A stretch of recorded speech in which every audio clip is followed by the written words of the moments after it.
ಲಕ್ಷ್ಮೇಶ್ವರ ಕಾ ಮಹಾರಾಜ್ ಪ್ರತಿಷ್ಠಾಪನೆಗೆ ಸಿದ್ಧನಾಗಿದ್ದಾನೆ. ಲಕ್ಷ್ಮೇಶ್ವರ ಶ್ರೀ ಗಣೇಶ ಮೂರ್ತಿ ತಯಾರಿಕರು ಈ ಮೂರ್ತಿಯನ್ನು ತಯಾರಿಸಿದ್ದಾರೆ. ಪಟ್ಟಣದ ಹಾವಳಿ ಆಂಜನೇಯ ದೇವಸ್ಥಾನದ ಮುಂಭಾಗದಲ್ಲಿ ವಿರಾಜಮಾನನಾಗಿರುವ ಈ ಗಣಪನನ್ನ ತಯಾರಿಸುವುದಕ್ಕೆ ಭರ್ತಿ 1.5 ತಿಂಗಳು ತೆಗೆದುಕೊಳ್ಳಲಾಗಿದೆ. 21 ಅಡಿ ಎತ್ತರದ ಮೂರ್ತಿ ತಯಾರಿಗೆ 5 ಜನ ಕಲಾವಿದರು ತೊಡಗಿಕೊಂಡಿದ್ರು.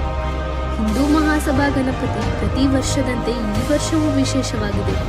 21 ಅಡಿ ಎತ್ತರವಾಗಿದ್ರು ಸಂಪೂರ್ಣ ಪರಿಸರ ಸ್ನೇಹಿ. ಪ್ಲಾಸ್ಟರ್ ಬಳಸದೆ ಮಣ್ಣಿನಲ್ಲೇ ಗಣಪನನ್ನ ರೆಡಿ ಮಾಡಿದ್ದು ಮತ್ತೊಂದು ವಿಶೇಷ. ರಾಮನ ಮಾದರಿಯಲ್ಲಿ ಈ ಬಾರಿಯೂ ಗಣೇಶ ಮೂರ್ತಿ ಸಿದ್ಧವಾಗಿದ್ದು ಭಕ್ತರಲ್ಲಿ ವಿಶೇಷ ಅನುಭೂತಿ ಮೂಡಿಸಿದೆ.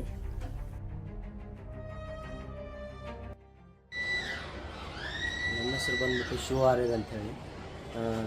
ಲಕ್ಷ್ಮೇಶ್ವರದಲ್ಲಿ ಶ್ರೀ ಗಣೇಶ ಮೂರ್ತಿ ಅಂತೇಳಿ 10 ವರ್ಷ ಆಯಿತು ನಾವು ಸ್ಟಾರ್ಟ್ ಮಾಡಿ. ಇದು ಗಣೇಶ ಬಂದ್ಬಿಟ್ಟು ಹಿಂದೂ ಮಹಾಸಭಾ ಗಣಪತಿ ಲಕ್ಷ್ಮೇಶ್ವರ ಕಾ ಮಹಾರಾಜ್ ಅಂತೇಳಿ. ಇದು ಸುಮಾರು 21 ಅಡಿವರೆಗೂ ಆಗುತ್ತೆ. ಇದು ಅಗಲ ಬಂದ್ಬಿಟ್ಟು ಒಂದು 12 ಅಡಿ ಅಗಲ, 21 ಫೂಟ್ವರೆಗೂ ಅಗಲ ಇದು ಹೈಟ್ ಬರುತ್ತೆ.